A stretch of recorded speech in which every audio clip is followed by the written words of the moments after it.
And he has, of course, spent the year lowering green targets and leaning into the rhetoric of cost of living. So experts in the field wonder what he thinks, what are his red lines, does he flip-flop? He is going to come under pressure in Belém, however. So he's sucked up the negative publicity for going. There are stories in the Mail about air miles, the fact it's his 40th foreign trip and all the rest of it. But he's not going to get the regreening benefit because you're not going to see almost any of him, as far as I can tell. And having done a U-turn on whether he goes, he's slightly shrunk in the face of an agenda that's politically contentious. You know, to critics, that is the Keir Starmer that we know and love. And isn't he going to be shown up by the real climate change experts at the top of the British state, and which is the royal family? Yes, because he's going to be there with the King and Prince William.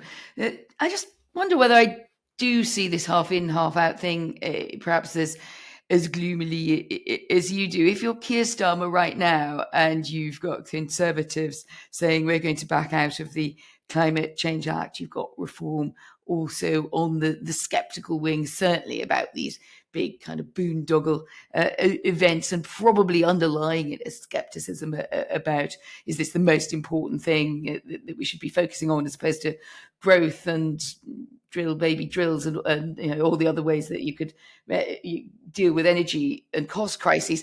Maybe you just do what Keir Starmer's done.